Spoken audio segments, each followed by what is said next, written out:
Hello, Penguinauts, I'm the Beardy Penguin, and welcome back to Beyond Kerbal. Goodness me, it has been a long time since I last said those words, because of course I was getting carried away in the start of For All Kerbalkind, and then uni started, and then I broke my spine, and it's just been one thing after another, so I wasn't able to give this series the conclusion that you all deserve. So, yes, the series is finally back. For All Kerbalkind is on a small hiatus, just so I can finish off this series. I'm doing this episode, and then a stream, probably next week. It'll have plenty of warning, though, in which I'm going to be designing some craft, which I'll need in the final episode, and I'll be chatting to some of my highest tier patrons as well on the stream, which I think will be a lot of fun.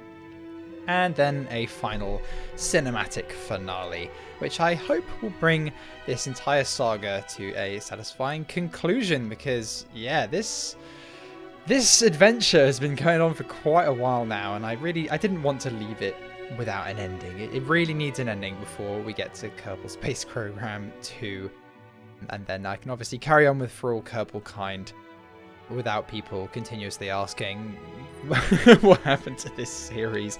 So, if you remember, I know it's been a while, but in the last episode, we were exploring the Valentine system. We were traveling all over and seeking to land on every single celestial body that we can. Obviously, we're not going to land on the gas giant Lomina, although, to be fair, we did land on a gas giant before, but that took such a ridiculous amount of effort. We're not going to do that again anytime soon.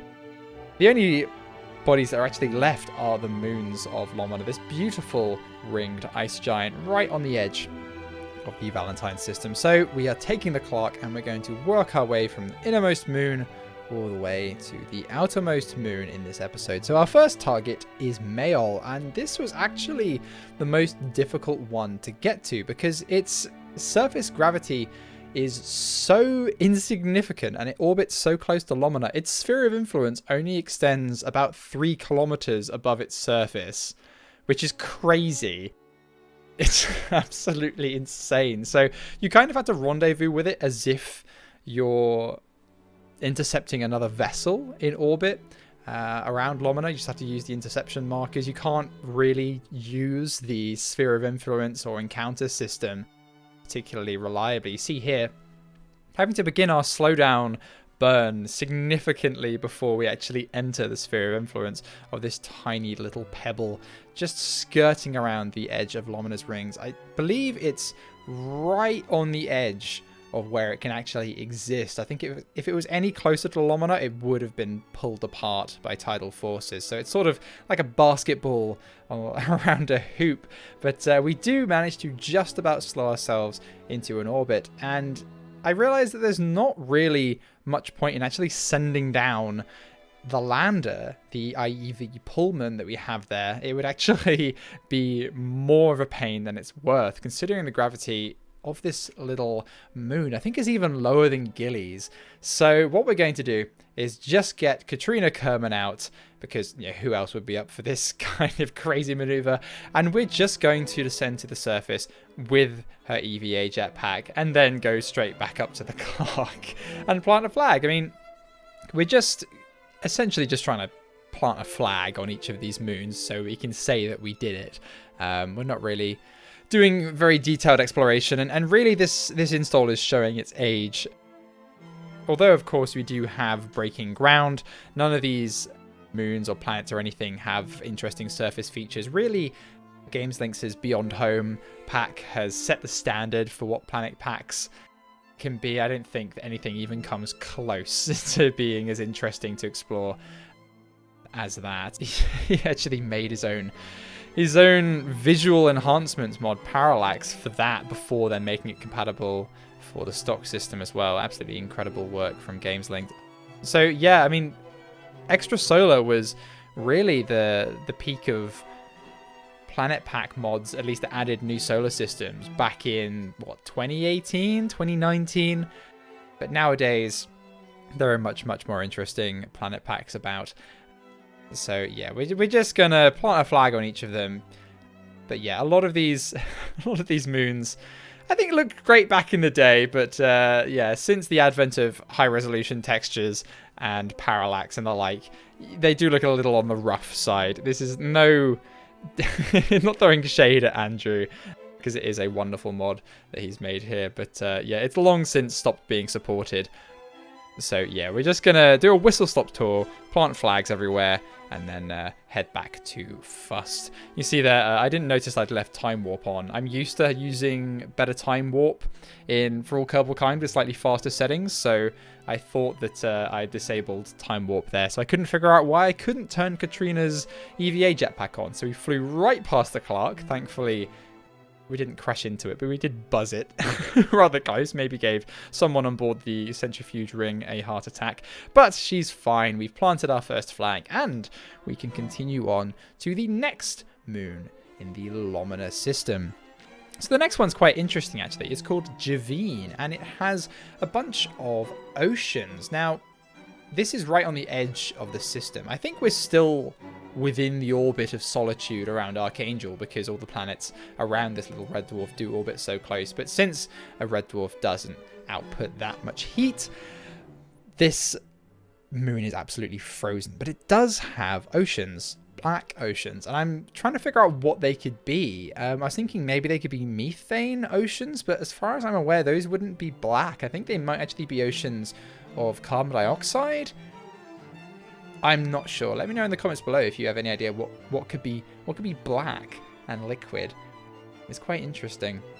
I have no idea what could give this planetoid its distinctive colouring, but it is very beautiful to look at, and we get a gorgeous shot of the Clark arriving at Javeen. It does also have quite a thin atmosphere, so yeah, we're not going to be able to land on this one with just an EVA jetpack. We are actually going to have to use our dedicated lander for the rest of these moons, and yeah, I'm glad I decided to make a lander as capable as the Pullman. It's overbuilt for every single one of these planets and moons, so we have no problem whatsoever ascending to the surface. But I was going to say, as you remember from before, but it's been a long time since the last episode of Beyond Kerbal, so I guess I'll refresh your memory. We do have to use some liquid fuel engines for the approach to and the departure from the Clark, because the main Z-pinch fusion engine spits out a whole bunch of very nasty neutron radiation, and that isn't roleplay, that's actually a mechanic within KSP Interstellar. If I fired that engine within load range of the Clark, pointing towards the Clark, it would kill everyone on board instantly. So yeah, we're not doing that. We are making sure we're well outside the minimum safe distance before we start using the ridiculously powerful Z-pinch engine, which does also have an air-breathing mode, but the atmosphere on Javeen just isn't thick enough for us to actually run that, so we're going to be using it in its fuel-burning mode, burning liquid CO2. If it actually does have carbon dioxide oceans, this would be an amazing refueling post, don't you think? Considering most, our Condors and most of our craft use liquid CO2 as a propellant, just because it's pretty dense as a propellant. I'm not entirely sure why it has such high performance in KSP Interstellar. Again, I'm not entirely sure why you would use liquid CO2 as a propellant. As far as I'm aware, like nuclear concepts and everything usually use either hydrogen or ammonia. I don't know. I have no idea. I maybe should have looked into that before I used it as a fuel source for pretty much every single spacecraft in our fleet here. But regardless, we have landed on the surface of Javeen and we plant ourselves a flag. And I write some pretty stupid messages on a lot of these flags. I'm not going to read them out. You can pause the video and see if you get some of the references I'm making on some of these plaques. Let me know in the comments below whether you have any idea what what that plaque is on about. It's it's not a niche reference, I guess, but it's a bit of a weird reference to be making. Yeah, I put similar things on all of these flags. I was getting a bit bored. To be fair, I mean, that's another reason why I didn't come back to Beyond Kerbal as a matter of priority, because for all Kerbalkind is really exciting, because I've never done realism overhaul or anything like that before, and the competitive nature of it, the collaborative nature of it, makes it so much more exciting. And everything's new. I'm doing everything for the first time. Whereas, really, in Beyond Kerbal, I've done everything. You know, we're at the end of the tech tree. We've established the colony. We've done everything that's difficult Everything that was a challenge, that was new. Now it's just landing on planets. And yeah, they're cool looking planets, cool looking moons. But, you know, landing, planting a flag, that's all you can really do. And that's the limit of the game version that we're in. And the limit, really, of this mod and this install. So there's not a great deal more we can really do here, which is why I wanted to bring the series to a close. Because I had to make my own fun by writing stupid flag plaques while I was exploring these moons. But to be fair, though, we do get some absolutely gorgeous shots of this system. It really is beautiful. You see the gravity here is just weak enough that we can fly around with the EVA jetpack, but not without, smashing into the surface rather ungracefully there. But, yeah, we can actually go for a swim in the oceans. I imagine if KSP modelled it, these oceans would be so cold they would freeze this little Kerbal to death, but apparently we can swim in it. So maybe it's not so cold after all. I don't know. Apparently the core of this moon is heated by tidal forces, but yeah, the outside of it is still absolutely frozen solid, which is a bit of a theme in all of these moons. As I said, there's not a great deal of heat from Valentine out here. And the surfaces of all of the moons are actually quite dark. You compare them to, you know, pretty much any body orbiting Archangel. Even Eltos, which is right on the edge of the Archangel system, had a pretty bright surface. But even with the sun up there, you see like the oceans aren't particularly well lit. It really is a very dim little star, which is why Fust has to orbit so close for it to be within the habitable zone. Regardless, though, we're returning back to the Clark with, I guess, a few samples on board. Not that we actually took any surface samples, because we've long since completed the tech tree. And we have something like 60,000 science in reserve just from completing world firsts. Even just visiting any of these moons and performing a docking and landing on them gives you a stupid amount of science and funds from world first. Because I believe there's some kind of algorithm which increases the rewards of these things depending on how difficult they are to get to. And since Valentine is so far away, yeah, you get paid an absolutely ridiculous sum of money for doing anything. Like even just rendezvousing with the Clark there, I think gives us like 1.5 million funds. Which is, I guess fine, but we haven't even looked at Solitude in quite a long time. All of our space stuff has been based on Fust, although we will be returning to Solitude for the finale of the series. I'll need to build a next generation interstellar spacecraft, which I will be basing off of the ISV Venture Star from Avatar. I think that's going to be pretty cool. So I'm going to need to design that for the finale. So as I said, I'll do a stream where I design that. And yeah, I want to get chatting to some of my patrons on stream. I think that could be a lot of fun. I want to bring them on one at a time and chat with them for, I don't know, 20 minutes to half an hour, depending on how many of them are interested, really. Because that is like something that I put as my top tier patron reward. And then, of course, I had exams and yada yada. So nobody's actually taken me up on it yet. So I thought, okay, well, we'll do it on stream. So I can really, get to know my supporters, because it's owed to my patrons that I can do this at all. Because as many of you know, I'm having to repeat a year of uni, and uni is not cheap at all. So to save having to go into a ridiculous amount of debt and get a job on top of my studies, I can actually do YouTube instead. And of course, if I was doing a job, I wouldn't have time at all to do YouTube. But with the patron support I get, I can just about make a living off of YouTube. I mean, not like it doesn't pay my rent, but ignoring my rent and the debt I have to go into to pay that, I can live on the income with the patron support. So thank you to my patrons. I don't say it enough. I should say it more, but honestly, they're all amazing. Anything that they will give, from the lowest tier, especially all the way up to the highest tier, it's really, really appreciated, because it lets me do what I love. And for all of you watching, it brings you this content. So yeah, really, really amazing. All those people that let me do what I enjoy and let me eat. That's always fun too. I was actually looking back through some of the old videos to remind myself what I was even doing. And I said in one of the videos, I was like, I'll never set up a Patreon. And it's like, yeah, back in the days when I lived at home, I never thought I would run into any kind of financial problems or need to support myself. Because, I don't want to do YouTube as a job, and I've said this multiple times, but I do need to support myself. So what little free time I have, I would need to be working if YouTube wasn't paying. So it is still a hobby, of course. I would say. I wouldn't say it is a job but I'm using it as a replacement for a real job. But I think once I finish my degree and once I graduate and I do get a job, I imagine I will close down the Patreon. Like, I don't want to be asking for support from people when I don't need support. It does irritate me when I don't want to say irritate, but I don't know, when people clearly don't need patron support. You know, for me, like, people that I support on Patreon are particularly smaller YouTubers and people who actually need it to live off it. I'm not saying don't support larger YouTubers. I don't know what I'm talking about, really. But yeah, I don't know. It's just transparent, especially when people are working on top of YouTube, and you know, having a smaller patron tier for donations and the like is one thing. But I don't know.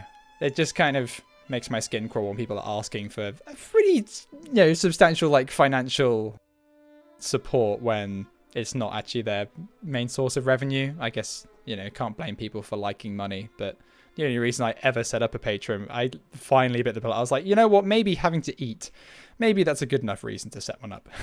I've talked about Patreon for too long. We landed on a whole moon while I was going on that random tangent. Yeah, I missed Beyond Kerbal. I don't really need to talk about what's going on too much, whereas in For All Kerbalkind, it's all exciting. I need to actually address what the mission is and how we're beating the Americans today. We're just sort of casually exploring another solar system while listening to classical music, so I can just sort of ramble about whatever I want to talk about. Yeah, we did just land on Interstellar, which, to be fair, isn't a particularly interesting moon. It's just a frozen ice ball very similar to Europa with a subsurface ocean. Unfortunately, unlike Val back in the Archangel system, it hasn't melted, so we can't go explore its oceans with a submarine. That was really cool when we explored the oceans of Val and we found a dead kraken underneath its ice sheets. That was pretty cool. But we are exploring now one of the slightly more interesting moons. This is Demo, and it has an absolutely insane albedo. I mean, considering how dim the sunlight is out here, I mean, this has to be reflecting, what, like 95% of its incident radiation from the sun. I mean, look how bright it is. Apparently, its atmosphere is predominantly made up of hydrogen chloride, so I guess it's similar to Venus in some respects, although, of course, Venus is predominantly sulfur and sulfuric acid. So here, I guess, more hydrochloric acid-y. Hopefully, it's not going to eat our Kerbals as we descend into it, but the atmosphere actually extends pretty high above the surface, and you'll see here, yeah, the Pullman isn't exactly aerodynamically stable going backwards. It's kind of like a dart, so it wants to fly forwards, which is fine. But when you are landing on a atmospheric body, yeah, you need to make sure you pull the parachutes in time to flip the craft around so you can slow down. Remember, this caused us some problems on some of the inner planets of the Valentine system, but thankfully here the gravity is just low enough that, yeah, we can dive into the atmosphere, slow ourselves down, and then pull the main parachute, and that will bring the nose around so we can come in for a nice soft landing. Look how dark it is under the clouds. To be fair, this moon is very effective. You go underneath the clouds and it is pitch black almost.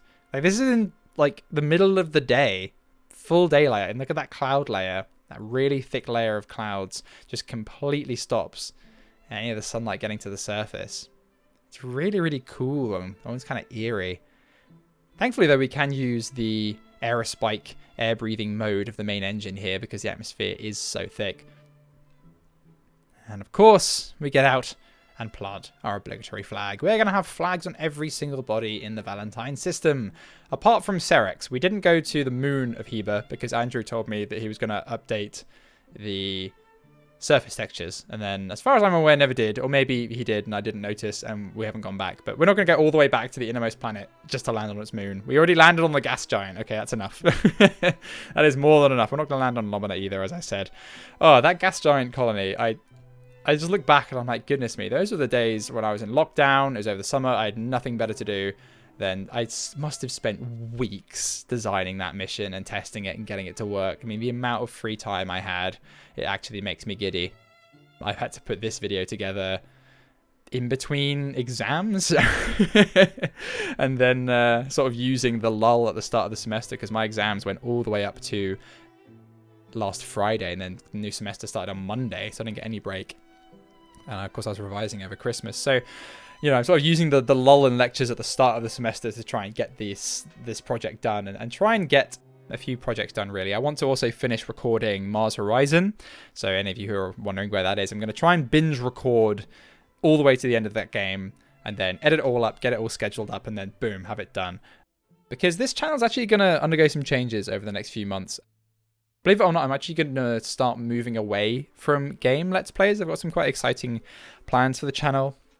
And doing Let's Plays and keeping up with Beyond Kerbal and Mars Horizon, you know, it eats into what very little time I have and stops me doing some of my slightly more ambitious projects that I would like to be doing. So, of course, For All Kerbalkind is going to be continuing, but I don't imagine I'll be doing any more game Let's Plays. Mars Horizon's been a lot of fun, but also just with, as I said, with all my time commitments and everything, I just can't commit to a regular upload schedule. I mean, you know, people are getting invested in Mars Horizon and then I go like 2 months without uploading a video on it. So I'd love to finish that series. I will finish that series, but then I don't imagine I'll start a new one. Maybe I'll just keep the gameplay, you know, the actual like just playing games to streaming. That could be a lot of fun. Yeah, I'm going to continue the XCOM streams with Elias and when I can. Those are a lot of fun. I do enjoy those.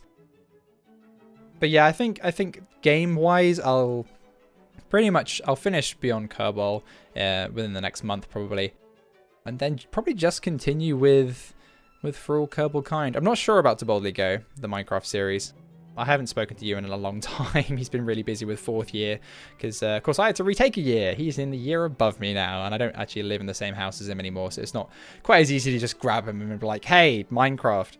Because he doesn't really respond to messages. He doesn't read his social media or anything. So it's a little harder to get in touch with him. So I don't know, maybe we'll continue that as and when. This has turned into like a general update video, really, more than anything. Because, well, we're just landing on lots of pretty planets. So you can enjoy the scenery as I ramble about my life. Yeah, maybe this video can be a bit more of a heart-to-heart and an explanation as to why this video is taking as long as it has and the future of the channel, really. I think you guys are going to love, really, really love the stuff I have planned for the channel, though. I know, like, the Kerbal is what the stuff that people are really, really here for. I know people really enjoy Mars Horizon, so I will finish that. That series gets really, really good views, considering it's a non-KSP game. I think just because it's space-related. Makes people very interested in it. Apparently I'm entertaining to listen to. Listening back to myself, I don't agree, but you know, I'll take the compliment, I guess.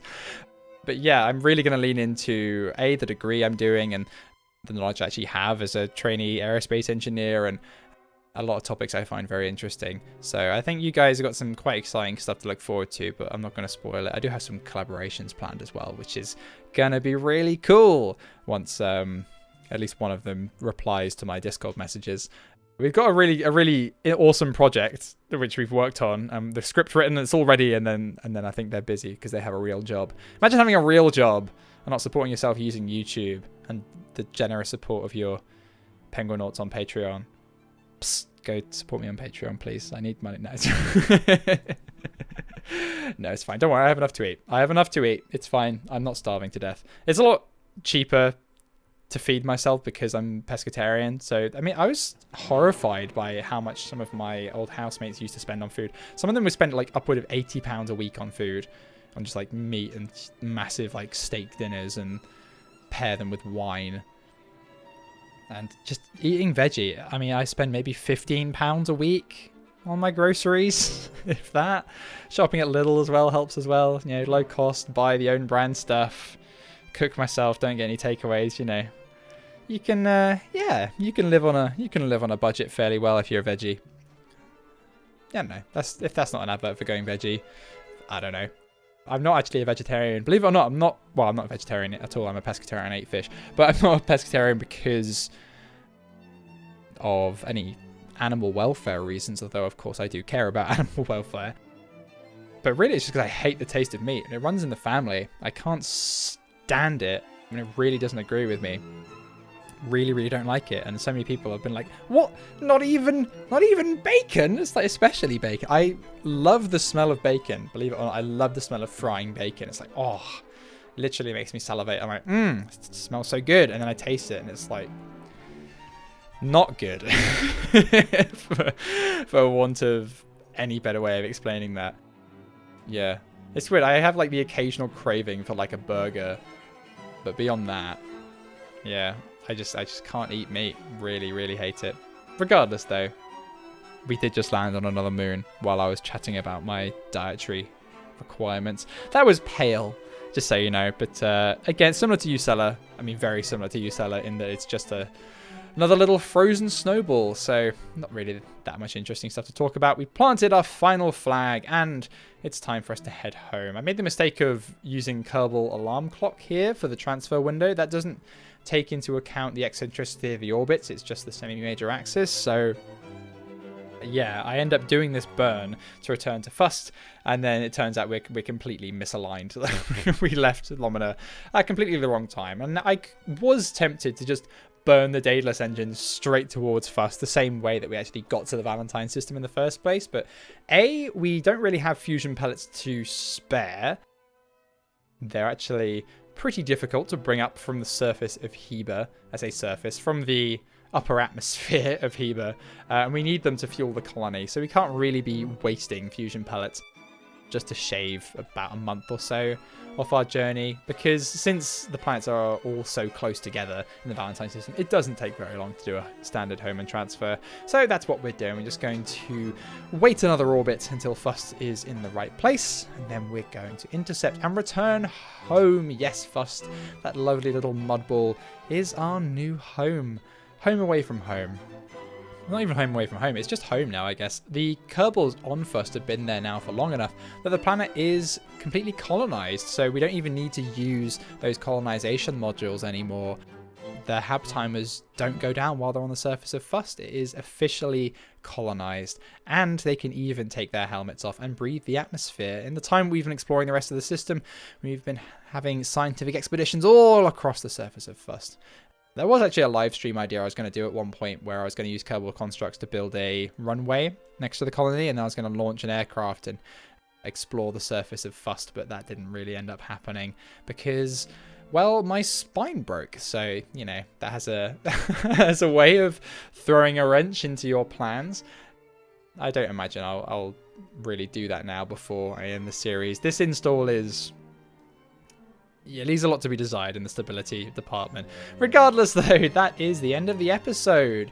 Thank you very much for watching, everyone. I do hope you've enjoyed the return of Beyond Kerbal. Check out all this amazing fan art that you've done in your hope for this series coming back. This stuff is really, really beautiful. I do appreciate it. But I will see you all next time for a stream in which, as I said, I'll be building a next generation interstellar spacecraft, and then the series finale will be a cinematic, probably with a cover of a song. I'm pretty sure I know what song I'm going to cover. I'm pretty sure you guys are going to love it. See you next time. Bye, Penguinauts.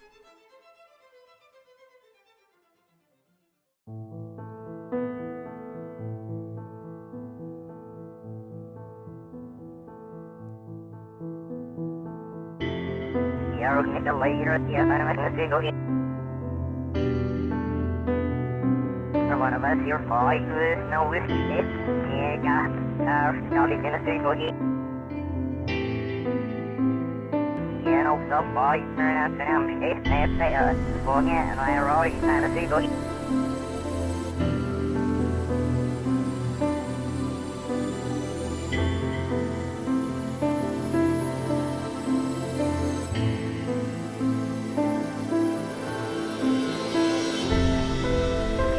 Then I'm out in the single hit, nobody every time you won the single hit.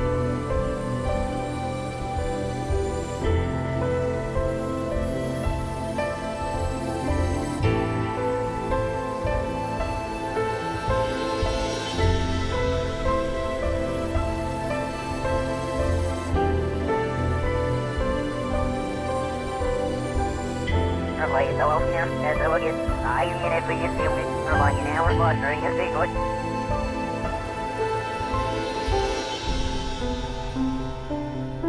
I'll get your collection in the last.